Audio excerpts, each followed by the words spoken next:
Marguerite Duras affirme qu'elle est devenue cinéaste par dégoût des films que l'on avait faits à partir de ses romans.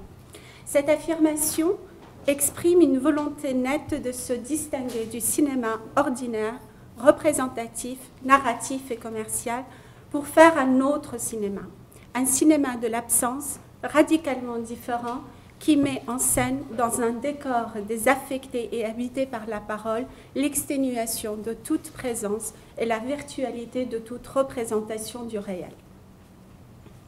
En effet, l'aventure cinématographique de Marguerite Duras, de la Musica à l'homme atlantique, semble obéir à une logique de destruction qui conduit au fil d'une vertigineuse et suicidaire dérive au vide de la représentation et à l'écran noir. Duras tend vers cet écran noir pour faire, je cite, « de la voie de lecture du texte », fin de citation, la seule instance médiatrice entre le vide de l'écran et le spectateur. L'écrivaine cinéaste dit frôler alors, je cite, « l'image idéale », fin de citation. Une image noire qui doit toute sa puissance à ce qu'elle n'existe pas. Dans la présente communication, j'essaierai d'abord de voir comment Marguerite Duras nie en même temps qu'elle convoque l'image, proposant ainsi un cinéma du vide, et je tenterai ensuite d'analyser les modalités de manifestation et les formes particulières de ce vide dans les films durassiens. Et je montrerai enfin comment la cinéaste fait paradoxalement du vide une matière pleine et un lieu de recréation imaginaire.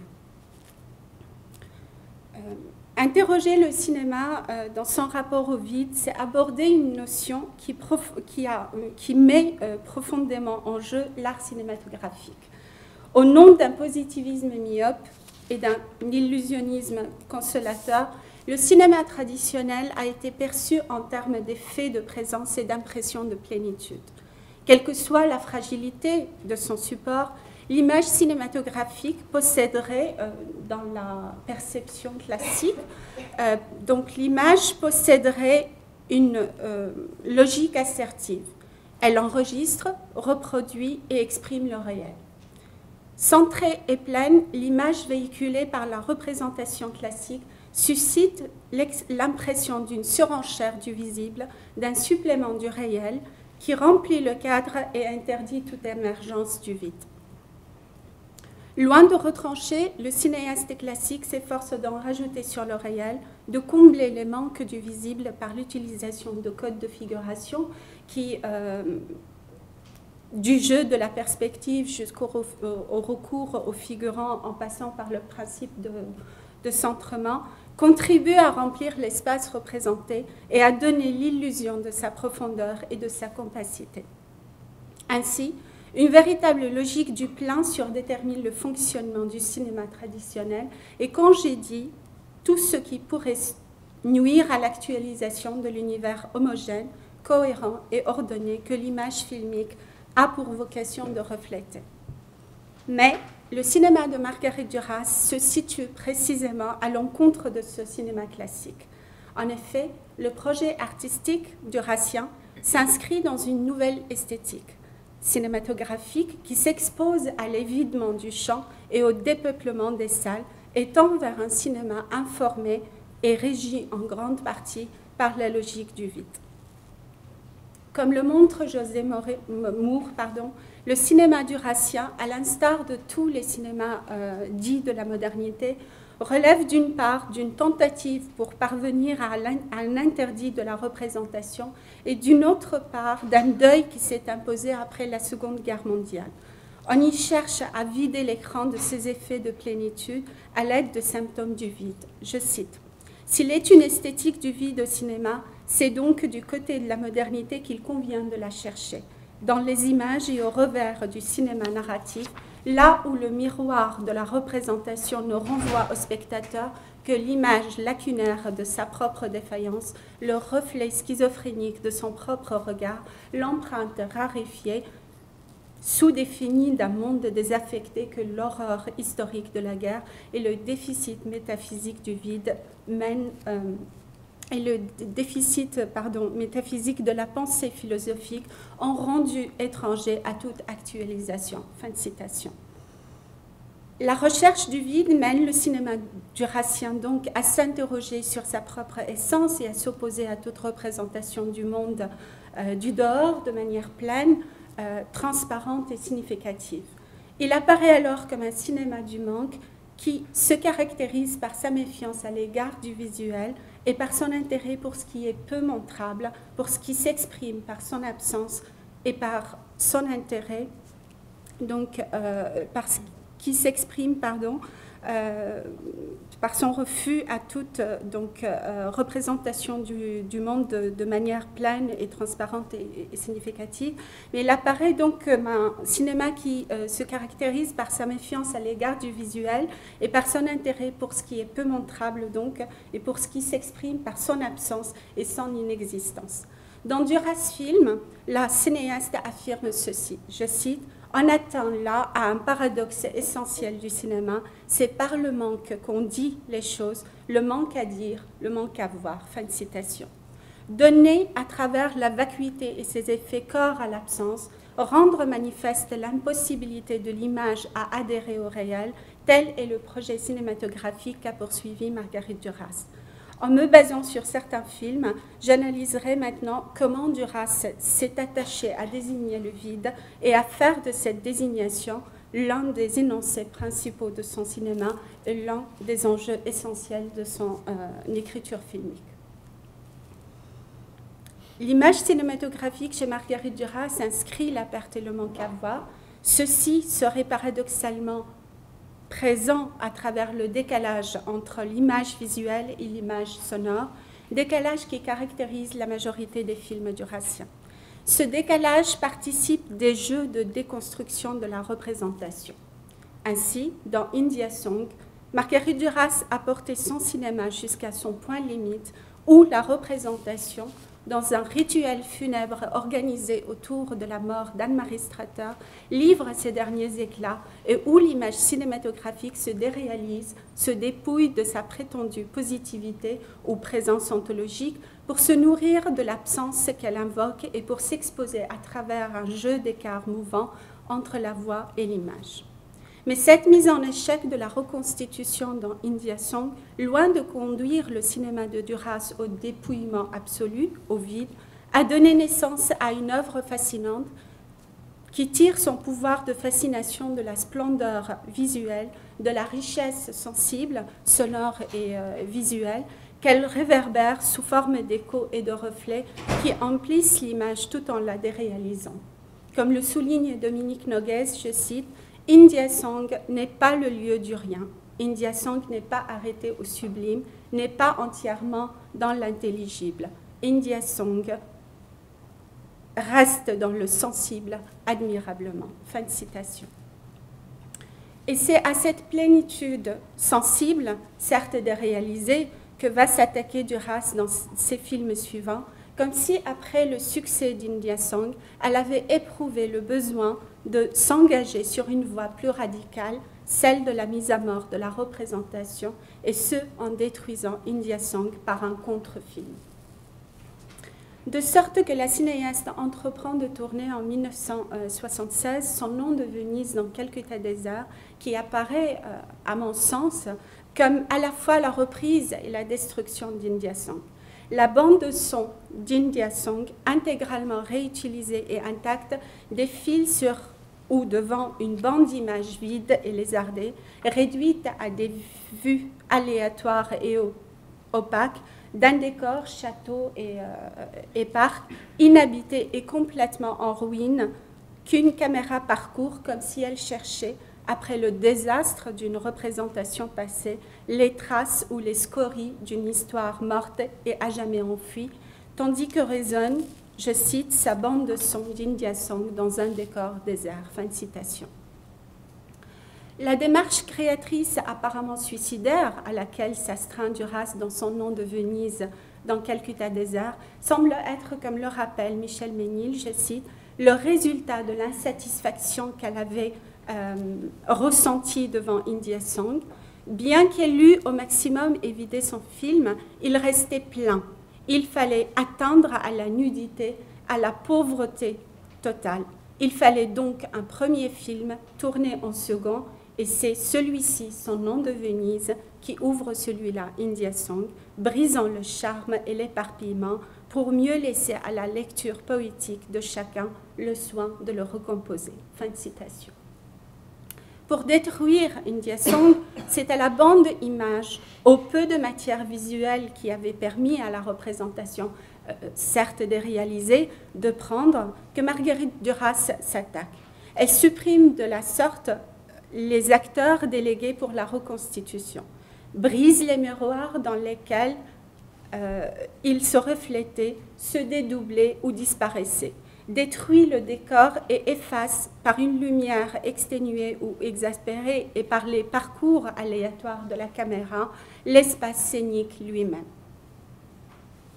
Seule dès lors reste intacte la bande son d'India Song, déroulant le récit lacunaire de l'histoire d'Anne-Marie Strater avec ses trois moments, le prologue, le bal et la mort aux îles, dans un décor désert et en ruine où résonne la polyphonie des voix, plus que jamais désincarnées, et les accords chatoyants des musiques de piano et de danse.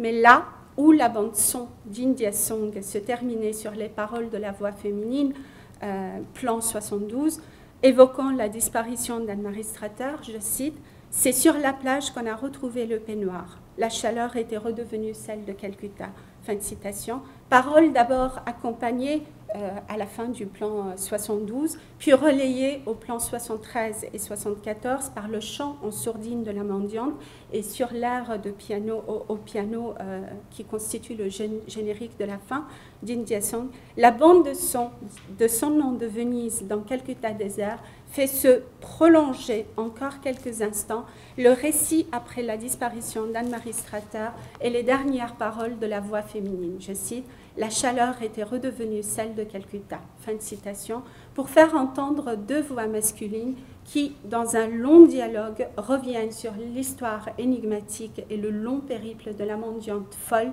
et invisible, dont on entend clairement la voix qui chante par intermittence des mots incompréhensibles. Sur un long plan fixe et vide, plan 78 final, d'un soleil couchant sur la mer, rappelant le premier plan d'India Song, ces voix font résonner les noms qui, dans India Song, apparaissent sur la carte que la caméra détaillait. Je cite, « Elle a dû traverser le Laos, le Cambodge, le Siam, la Birmanie, la vallée de l'Irrawaddy, Mandalay, Bassin, etc. » Fin de citation. Et elle commente l'interminable errance de la mendiante jusqu'à Calcutta.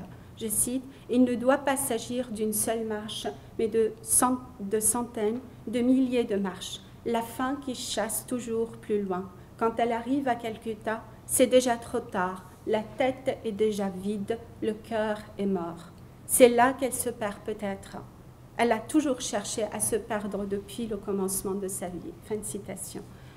Après ces dernières paroles, l'air d'India Song, qui terminait le film précédent, ne réapparaît pas. Seul se poursuit quelques instants jusqu'à la fin du plan le chant lointain de la mendiante, celui-là même qui avait ouvert le prologue. Ce retour final sur l'histoire de la mendiante non seulement clôt le film sur lui-même, mais semble recouvrir, effacer le personnage et l'histoire d'Anne-Marie Strater derrière l'ombre mythique de la mendiante, double absent d'Anne-Marie Strater, personnage vide par excellence. Rappelez-vous qu'elle dit qu'elle a la tête vide et le cœur mort, et donc c'est un personnage, la mendiante est un personnage béant sur lequel s'était ouvert et dans lequel vient se résorber définitivement le cycle des India Song. Se résorbe ainsi non seulement India Song dans son nom de Venise dans Calcutta désert, mais aussi le personnage d'Anne-Marie Strater dans celui de la mendiante, son nom de Venise dans Calcutta désert et Calcutta la ville la plus pleine de l'univers, pour reprendre l'expression d'Henri Michaud, va se résorber dans un décor désert de fin de monde. Si d'India Song a son nom de Venise dans Calcutta désert, on est passé de la déréalisation à la destruction ou mise à mort de la représentation. L'évolution qui a conduit le cinéma de Marguerite Duras des ruines de son nom de Venise dans Calcutta désert à l'écran noir de l'homme atlantique se traduit par le passage du refus de la représentation au refus encore plus radical de l'image. En effet, chaque film que tourne Marguerite Duras après son nom de Venise dans Calcutta désert marque une étape dans le glissement progressif du cinéma durassien vers le vide et l'écran noir de l'homme atlantique. Mais comment Marguerite Duras réussit à accomplir ce dont elle rêvait depuis longtemps, faire du vide une matière pleine? De même que dans son nom de Venise, dans Calcutta désert, dans Calcutta désert reprend intégralement la bande son d'India Song, de même l'homme atlantique est composé en partie des plans non utilisés d'Agatha. Mais tandis que dans les films précédents, la stratégie de récupération avait seulement entraîné, serais-je tenté de dire, une dépotentialisation du matériau filmique réutilisé, elle va avec l'homme atlantique être poussée jusqu'à l'épuisement et l'exténuation absolue, jusqu'à un point limite jamais atteint dans l'histoire du cinéma, jusqu'à un écran qui reste noir pendant la moitié du film. Duras invoque, pour expliquer je cite, événement considérable survenu avec l'homme atlantique, fin de citation, la pauvreté de son matériau de départ. Je cite, « Je n'avais pas assez de chutes d'Agatha pour le remplir d'images. Alors, j'ai employé du noir, beaucoup. Au bout de 10 minutes de noir, c'était fait. Il était devenu inconcevable de trouver une image à mettre avec le texte. » Fin de citation. Mais au-delà de cette circonstance contingente, il semble évident que ce passage noir doit être envisagé comme l'aboutissement d'une tentation qui était en germe depuis longtemps, en fait depuis India Song, dans le travail cinématographique de Duras. Toutefois, il est important de préciser que cette tentation de l'écran noir, du vide, acquiert chez Duras une valeur positive et constructive. La cinéaste manifeste, me semble-t-il, une certaine sympathie intuitive pour la spiritualité orientale, rappelant à cet égard que l'existence de Marguerite Duras prend sa source en Asie, plus précisément au Vietnam, où elle vécut jusqu'à l'âge de 18 ans. Sans forcément tomber dans une explication autobiographique, on peut considérer que sa vision du monde et son œuvre ont été influencées par cette philosophie orientale dans laquelle elle a été immergée pendant des années, ses années d'enfance et d'adolescence. D'ailleurs, dans Les Parleuses, Duras semble rejeter le nihilisme occidental aux dimensions pessimistes et négatives, ainsi que les concepts stériles et vains tels que le néant ou l'absurde, et préfère adhérer à la philosophie orientale du vide, chargée paradoxalement d'une connotation positive, comme l'explique François Cheng. Je cite, « Dans l'optique chinoise, le vide n'est pas, comme on pourrait le supposer, quelque chose de vague ou d'inexistant, mais un élément éminemment dynamique et agissant. Lié à l'idée des souffles vitaux, il constitue le lieu par excellence où s'opèrent les transformations, où le plein serait à même d'atteindre la vraie plénitude. » Fin de citation. Ainsi, dans L'Homme atlantique, l'écran noir abolit l'image dans la plus grande partie du film. Voir l'image aurait bloqué toute possibilité de progresser vers l'absolu auquel la cinéaste aspire. Duras cherche à orienter tant le lecteur que le spectateur vers le non-vu pour qu'ils puissent à leur tour l'inventer. Selon elle, le noir sert, je cite, d'espace de déchiffrage, de réception, fin de citation, où l'on peut imaginer son propre film intérieur guidé par la bande sonore. L'homme atlantique est, d'après Duras, je cite, le négatif de l'image aveuglante, l'image intérieure qui se développe à l'infini comme le roulis des vagues, fin de citation, et qui pourrait correspondre aux espaces blancs laissés en silence sur la page. L'écran noir du cinéma contribue à réveiller d'une certaine manière le spectateur qui dormait aveuglé devant une image toute faite et dont l'imaginaire n'avait plus raison d'être. Duras dépasse donc la définition du cinéma qu'elle donnait dans Le Camion. Je vais vous la rappeler, je cite, « Une histoire écrite ouvre sur des images proposées.